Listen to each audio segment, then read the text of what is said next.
अस्सलाम वालेकुम। इस वीडियो में हम 4 ऐसे वर्ड हैं जिनका मतलब हम डिटेल में जानने की कोशिश करेंगे, जैसा कि मिथ, लेजेंड, फेबल और फेरी टेल। इन 4 वर्ड को हम डिटेल में जानने की कोशिश करेंगे। सबसे पहले हम जानते हैं मिथ का मतलब क्या होता है। तो भाई देखो, मिथ आमतौर पे ऐसी कुछ कहानियां हो सकती हैं या फिर कुछ बातें हो सकती है जो कि आमतौर पे generation to generation pass out हुई होती हैं। मतलब बहुत पुराने एंसेस्टर्स होते हैं ना जिनके, वो एक कहानी या एक बात बना लेते हैं, लेकिन उसको फिर पास आउट करते रहते हैं अपने बच्चों के, उनके बच्चों के, उनके बच्चों तक, जिसकी वजह से कुछ लोग उस पर यकीन भी करते हैं। तो इन कहानियों को या बातों को हम मिथ कहते हैं। अब यहाँ पर हम एक एग्जाम्पल लेते हैं। जैसे कुछ लोग आज भी कहीं ना कहीं ये बात मानते हैं कि अगर घर की दीवार के ऊपर एक कौवा आकर बैठ जाए और अगर वो काय काय करे, समझ लो कि आज मेहमान आने वाले हैं। लेकिन हालांकि इसका हकीकत से कोई ताल्लुक नहीं है, लेकिन क्योंकि ये बातें बनाई गई हैं और पास आउट होती गई हैं, तो जिसकी वजह से कुछ लोग आज भी इन बातों पर यकीन करते हैं। अगर हम वर्ड मिथ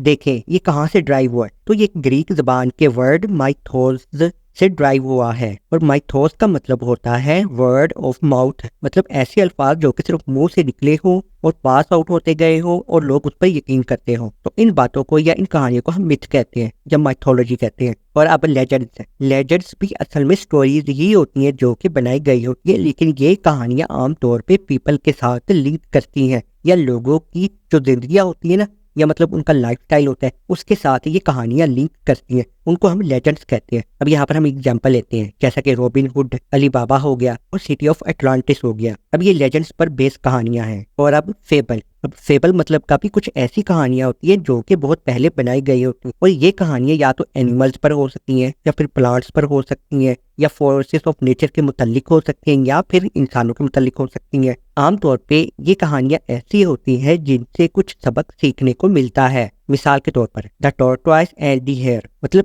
ये कहानी वो है कि एक कछुए खरगोश की। अब मैं पूरी कहानी तो नहीं यहाँ पे सुनाने वाला। इसमें ये होता है कि कछुआ जीत जाता है लेकिन खरगोश हार जाता है, हालांकि खरगोश तेज भागता है। अब इससे हमें ये सबक मिलता है कि लगातार कोई ना कोई काम करते रहने से इंसान अपनी मंजिल पा लेता है। इस तरीके से जो कहानियां होती है और जिनसे कुछ लेसन मिलता है, उन्हें हम फेबल कहते हैं। और अब आखिर में फेरी टेल्स है। आमतौर पे ये भी कहानियां सिर्फ बनाई ही जाती हैं पहले, लेकिन ये कहानियां ज्यादातर बच्चों के लिए बनाई जाती हैं। और इन कहानियों में आमतौर पे एक गुड कैरेक्टर और एक बैड कैरेक्टर होता है। ये कहानियां या तो पीपल के साथ लिंक कर सकती हैं या फिर एनिमल के साथ भी। तो ये कहानियां अक्सर जब भी स्टार्ट होती है तो वंस अपॉन अ टाइम से ही स्टार्ट होती है। तो मतलब फेरी टेल्स भी सिर्फ कहानियां बनाई जाती है बच्चों को सुनाने के लिए, और इन कहानियों में सुपर नेचुरल कैरेक्टर भी हो सकते हैं। तो इस वीडियो में सिर्फ इतना ही। उम्मीद करते हैं आपको इन 4 वर्ड्स का मतलब अच्छे से समझ में आ गया होगा। अगर वीडियो अच्छी लगी तो लाइक कर देना और चैनल को सब्सक्राइब कर देना। अल्लाह हाफिज।